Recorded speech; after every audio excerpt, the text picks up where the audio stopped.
What gradually disappeared without anyone noticing? Story 1. Coins on the sidewalk. Reply 1. There used to be this rocky part of a park that I could always find quarters in. Each time we visited, I would spend a lot of time rummaging through those rocks just to find a couple bucks worth of quarters. I made up stories in my head about how a truck full of quarters must have crashed there years ago and they just never picked them all up. As I got older, I lost interest, but that place was always magical to me. Turns out my dad was dropping quarters in there when I wasn't looking, because he knew it made me happy and kept me busy. Reply 2. Find a penny, pick it up, all day long you'll have good luck. I deliberately put any pennies I get in change on the ground. I don't know anything else I can get for a penny worth more than giving someone else good luck for a day. Plus, you supposedly get back threefold what you put out into the world, so I figure some of that has to reflect back on me. To be clear, I don't actually believe the world works this way, but again, what else am I gonna buy with a penny? Reply 3. Speak for yourself. I work in a place that's practically made of coins. Every crack in the wooden floor has a penny in it. There's a dime under every shelf. They're investing the place and multiplying. I swear that's how my bosses get through the lean years. They just shake the store down. The town is the same way. You walk down the sidewalk and oop, there's a nickel. Oop, there's a penny. Maybe it's the people who live here, but the coins never left. Reply 4. It's going to vary from person to person, but I find more. Not coins, but cash. I carry cash so rarely that it ends up slipping out of my front pocket with my keys or phone on the rare occasion that I'm carrying it. Usually I'll notice it, but not always. I'd figure most people under 30 are the same, using only NFC payments or cards. I only keep a wad of cash in my car for emergencies. Story 2. Ownership. You pay a subscription. You can't fix what you own because it's proprietary. You can't buy outright. Our ownership of things has become a rental service where they can break or completely remove what we purchased without consent at any time, because it was in terms of service. Reply 1. I will defend physical media until my dying breath. It's awful that we let people trade our ownership in exchange for convenience. Reply 2. I bought Mean Girls on Amazon Prime. They took it down and re-uploaded it months later, but removed the English audio track, so the only option was to watch in German. And I would have had to buy it again. This was the day I realized how freaking stupid not owning a physical copy of anything is. Reply 3. That's another reason to buy physical media. My favorite show in the world is Scrubs. I learned that the music they use on the show for streaming was different from the original release because of copyright issues. Anyone who watches that show knows the music is the most charming part of the show. Now I'm working on owning all the seasons. Reply 4. It's a double-edged sword for me.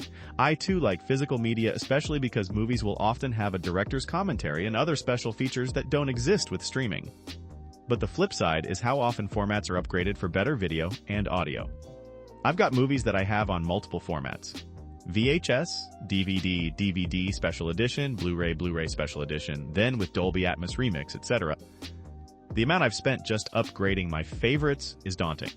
If there were an equivalent to the Criterion Collection in a streaming format that continually maintained the latest upgrade and all extended features, I'd gladly go with that. Reply 5. I lost much of mine recently when I lost my home, and I'm mourning so many of my books. I had one on the power of rivers informing civilization. It cost me over $50 and is insanely useful. One is about organized crime that I've never found a copy of in actual bookstores, only online. Several are manuals on things I can't get my hands on in physical form unless I buy directly, and the suppliers or authors no longer sell. I got them secondhand. I can rebuild, but like thousands of dollars. Many of them were for niche subjects I couldn't get good info for online. It upsets me how much knowledge was lost because I lost a library of less than 100 books. I've decided that if I buy more physical books, I'm going to back them up both digitally and physically. Take notes, put them on my hard drive, but also in paper form. Pray I don't have another house light on fire and get condemned, especially now that my digital material is under fire. Reply 6. I hate how everything is turning into a billboard now too. Oh, you've owned your TV for 2 years now? Well, we just ran an update to show you commercials during the screensaver mode. Want no ads? Well, you need to pay more for that. Loud AF video ads on gas pumps, ads on apps that you've used for many years that didn't have them before, but now all of a sudden they need them for revenue. More and more ads before movies. I keep setting my Alexa Echo Show to not show ads. I literally wanted the show versus another dot because I wanted the clock that displays. Now, most of the time when I look at it, it's not the clock. It's ads. Every time I fix the settings, they must send an update or something because then ads start up again. Leave me the hell alone in my own home. Definitely getting rid of the Echo Show, BTW. That's utter BS. I wanted to finally get myself a Kindle last year. Now those have ads. You have to pay extra to not have ads on the freaking device you buy and own to read a freaking book. I feel almost paranoid anymore, like I have a stalker, and I just don't know where they'll spring up next, deep tight, and their intentions are not good. I'm getting really freaking sick of it. I'm already stressed out enough as it is, but now I just feel surrounded and harassed by so many ads trying to get me to part with what little money I do have. Honestly, I think the constant ads are lowering at least my quality of life. I feel more and more like the regular working class is being treated like a herd of cattle, and not as real people. Edited to add, how could I forget to mention websites with ads? Just about every single website is so packed with ads that they render the site almost unusable. Ads popping up while reading the news. Websites needing to reload repeatedly because of some glitching ad error.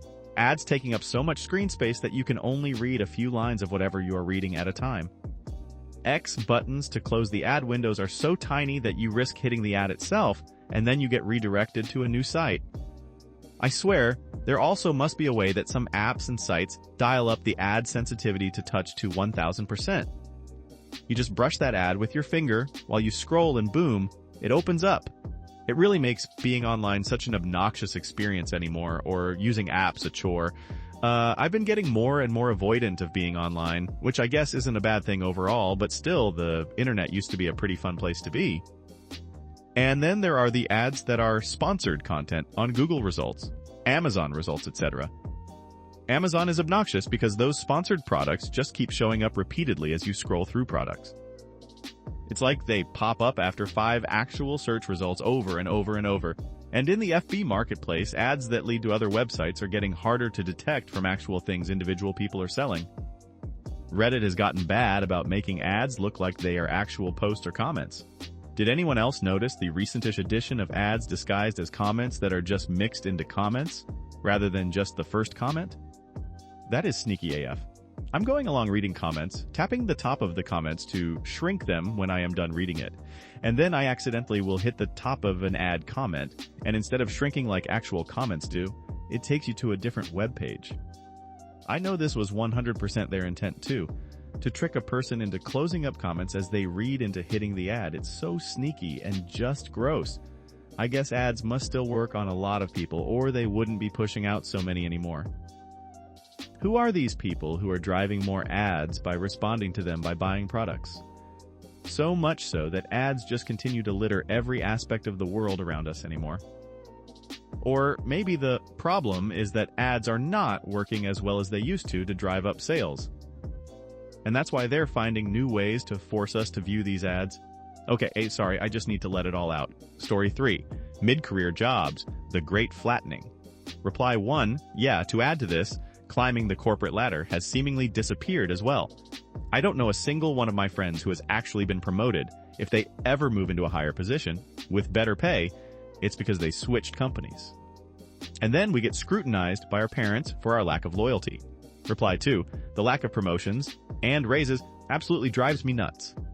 My last job was very confused and upset when I left because I did so well. They liked me and I got along with everyone.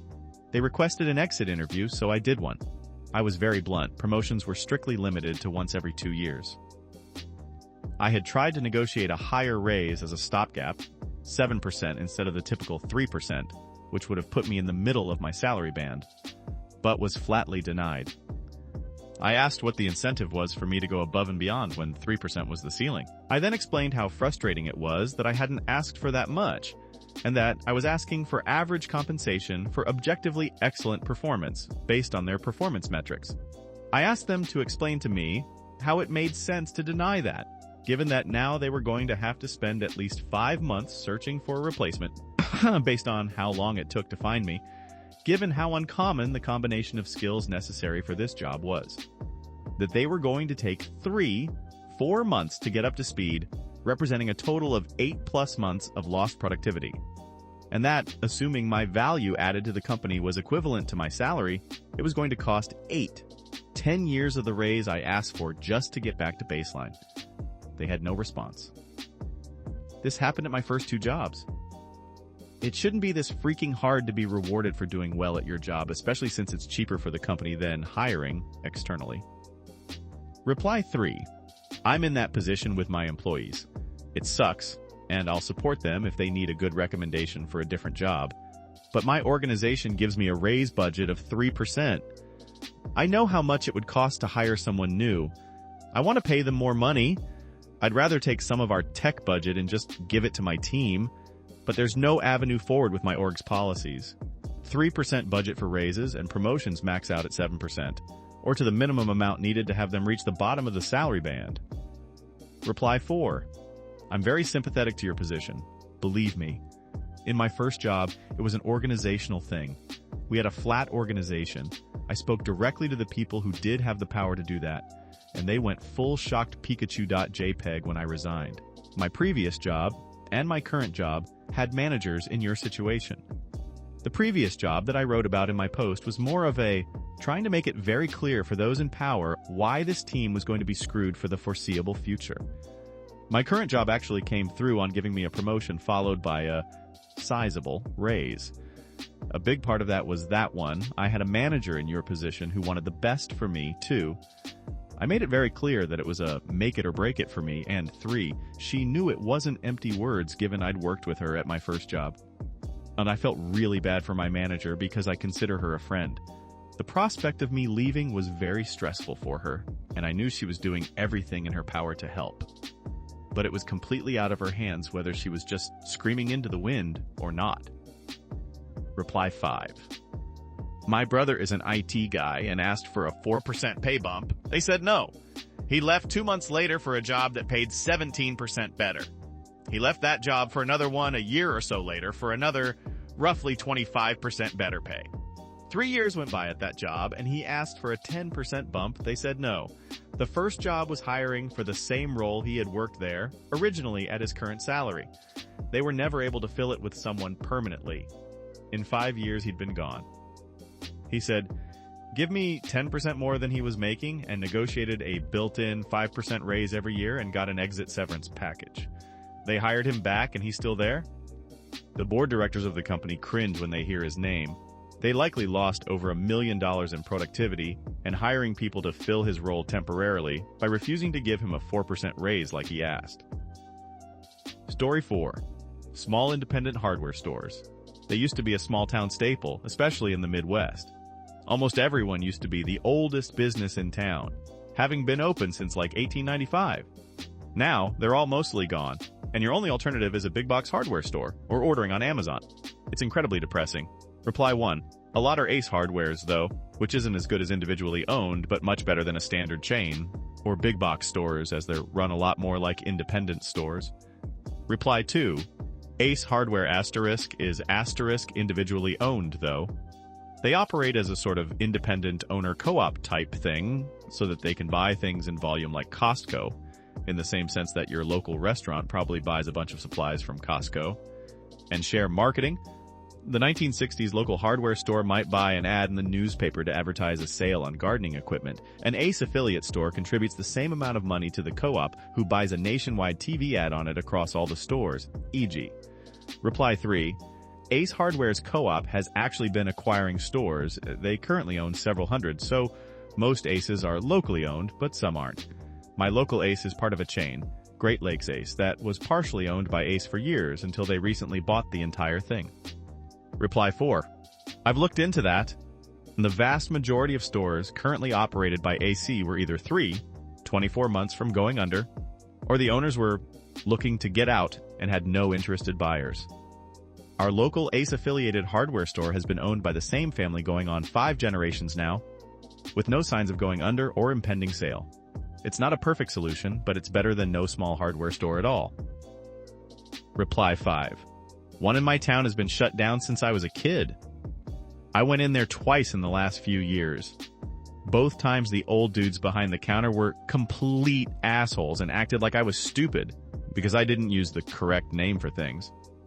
Started going to Lowe's and Ace after the second time and about a year after they closed.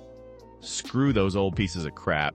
You knew what I meant when I said wire cap instead of wire connector. Reply 6. You should have said wire connector, WTF, you mean a wire nut, idiots? Yeah, some of those guys can be ridiculously condescending, and some can be patiently helpful, spending 20 minutes to find a 29-cent replacement gasket for a 1953 Crane faucet. The small stores usually have either all friendly, avuncular employees or all crusty, condescending jerks. It's like they've honed their employees to be one or the other since 1950. It's a rarity when anybody knows anything at Lowe's or Home Depot. I treat those places like the NYC subway. No eye contact, just keep walking to the electrical section and find it yourself. Reply 7. I went to Home Depot looking for a replacement cartridge for my shower faucet because it was leaking. I even took the old cartridge to the store with me and thought I had it figured out. Some employee comes up to me and asks if I need any help, and I tell him, I think I've found the part I need, but I'm not sure, since I've never done it before. He told me it most definitely wasn't the part, and then explained how I was going to have to redo all the plumbing and replace the faucet. He took me to the shark display to demonstrate all this extra work I was going to have to do. After listening to him go on for about 15 minutes straight, I said thanks, waited until he left, and then bought the cartridge that I was originally looking at, installed it myself, and stopped the leak. Like, if I can't trust an employee with something that simple, why would I even bother talking to them at all? Story 5, 24-hour businesses. COVID killed them, and it seems a lot of them aren't coming back. Reply 1, COVID didn't kill them. It just accelerated plans already in motion. For example, Walmart had been slowly moving away from 24-hour stores for almost a decade. Thanks to COVID, they were able to swiftly finish the conversion. Reply 2, I feel like everywhere important closes by 6 or 7. I basically have to ask off work an hour early at minimum if I need to get something done because I have to factor in travel time in a major city, and I'd like to go home and change if I can. I work construction, so I'm super gross sometimes. Reply 3, that is a good thing. Working those jobs sucks ass. I prefer the Europe, at least some countries, model of taking into account the employees' lives for your operating hours. I was walking around in an Italian city not too long ago on a Saturday and commented about a store being closed at 2 p.m., and my companion said something like, the workers have things to do too. They'll be open again at 4 p.m.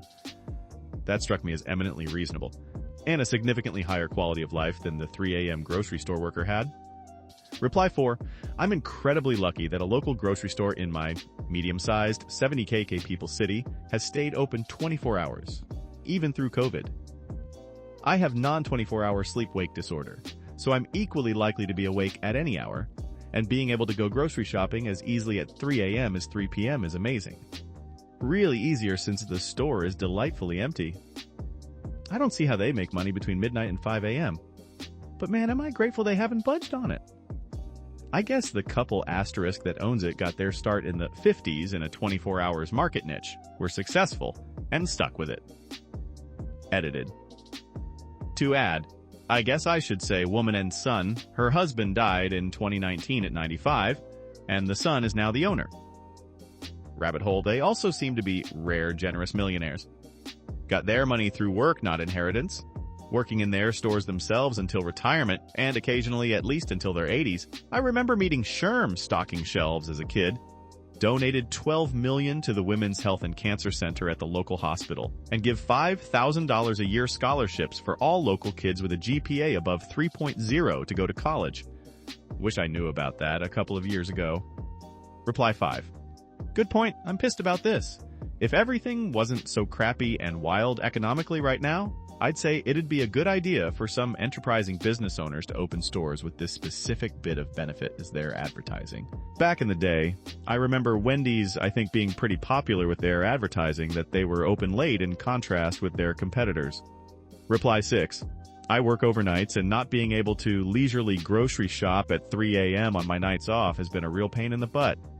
I hate trying to shop when the store is packed with people, and you literally have to stand in line to get in an aisle to grab your item. However, I definitely believe I buy less stuff because I can't browse. Reply 7. We had a new CVS that when it was being built, one of the first things they put up was a giant 24 hours sign. It took them about a year post-COVID to acknowledge they were never going back to that and took it down. Sucks because drugstores are one of the few stores that sometimes you really need open at crazy hours. I remember being horribly sick in France on a Sunday once and I couldn't find an open pharmacy. I don't want to end up like that. Story 6. A real live person answering a business telephone, and if you don't believe me, press 5 to repeat this message. Reply 1. Alternatively, a customer service call that doesn't take 5 minutes to tell you how you can reach them on their website instead. I'm a millennial. Do you think I would be calling if I had any other choice? Reply 2. I accidentally locked myself out of my house a few weeks back, and I called 3 local locksmiths. One was automated, one didn't answer the phone at all, and the third was an actual human being who answered the phone. I gave my business to the third one. Reply 3. Want something hilarious on the reverse side? I do a travel-heavy job, IT services for businesses, and it's not uncommon for me to show up to locked doors for various appointments. Do you know how often people gave me the damn company helpline as their contact info? Damn. Guess you don't want your problem fixed if I can't get into the building. I'll try multiple entrances, and if they're all locked or have no response and I have no way to contact you, I'll wait by the main entrance for 20 minutes before leaving and sending an email. Also, who schedules appointments and then knowingly gives the tech no way to get in? Lots of people, apparently. I once showed up at a completely empty building. Had the guy say, "Oh, I thought you had a key already?" A surprising amount of businesses have no buzzer or anything. Reply 4. It's very freaking common. From experience in a different field that required access to locations where the equipment was located, I drove approximately 3 hours to a scheduled service. Come to find out it was set up on a day that the company had a retreat, and absolutely no one was there and wouldn't be. Welp, sucked for them. Turned out well for me. Reply 5. I'm paid by the hour, thanks for the free trip. Lol, that's freaking fantastic in a hilarious sense. I swear, some people think we're magic.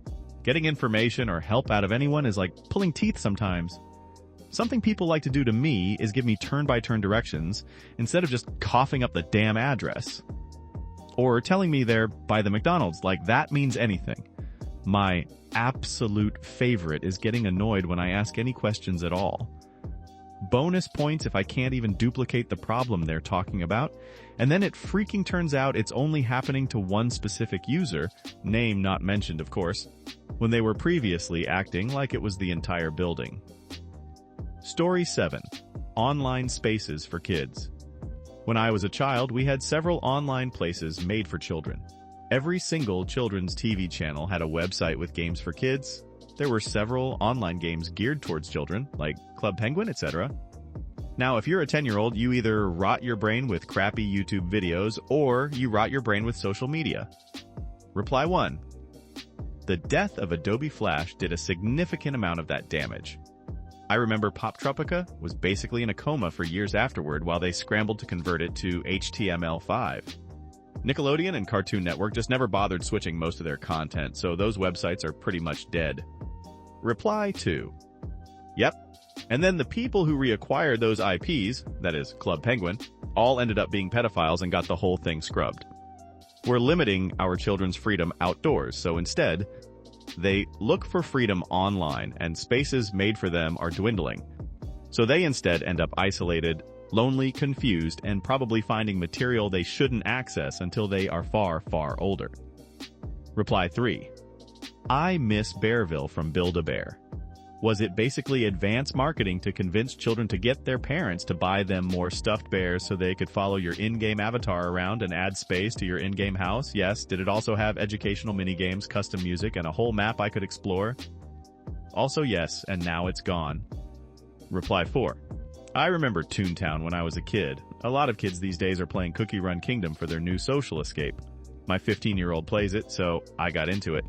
I think the worst thing to happen to online games is randomized loot boxes. Some guy can pay out the ass for something a lucky duck gets for $1. That's really why they aren't kid-friendly now. All about the extra buck. It's also really sad to see TV programming like Fox Kids, ABC One Saturday Morning, and WB Sunday Cartoons kick local access for basic cable as the times grew. My family had cable, but at the time, all the best shows for kids were on local access antenna, besides Nick. Reply 5. I am wholeheartedly behind the idea that children should not be allowed on the internet until at least 15, and even then with limitations. The internet has turned from a wealth of knowledge and places to gather to a walled garden of algorithms that do nothing but try to hold your attention and get that dopamine release so that you'll stay on the app for just a little longer. If it's making us as adults this crazy from feedback loops and echo chambers, imagine what it would do to some child who never goes outside and gets worldly experiences that are needed in development. I can tell you from my own experience growing up with the internet, my ability to comprehend and my attention have been impacted severely to the point where it's difficult for me to keep a train of thought. There are many reasons to not allow children online. The internet is a gross place built to make money and keep your attention and blast you with advertisements. Children do not need that. Story 8. Toys and cereal boxes. Reply 1. The devolving of toys and cereal makes me so sad. My children do not get to experience it. I remember the toy was on the top outside the bag, but buggers would open the box and just take it. Then they put it in the bottom under the bag, but they'd take that too. Then the toy was wrapped in plastic and put somewhere in the actual cereal bag. Then no toys. I remember color-changing spoons and the monkey-linking toys, but they were from the Jungle Book. Those were my faves. Story 9. The ability to read and comprehend something longer than a paragraph. Reply 1. I'm an English teacher, and this is a serious problem. I have several students who do badly at reading comprehension because article-sized texts are too long. These aren't lazy kids either. Some of them are very good at other aspects of their work. They all speak 3 languages. But by their own admission, they just don't read. I don't mean they don't read books. I mean they don't even read magazine articles, newspapers, or websites. They literally just read Instagram comments and the like. This is going to have serious consequences later in life when they go into higher education and they cannot study, or they try and get an office job that requires that they read reports or anything longer than a short email. Reply 2. Also an English teacher. The problem is that kids don't think it's going to be a problem for them because they'll be able to ask an AI assistant to summarize things for them. And they're probably right. The scary thing about this is that there won't be specific consequences for individuals. The consequences will be societal. Story 10. The convenience and accessibility promised by the internet of the 2000s and 2010s is gradually taken away from us. I bought a season of a show on Amazon a few years back, and they seem to have somehow lost the rights to the original, so now I can only access the dubbed version, which I don't like.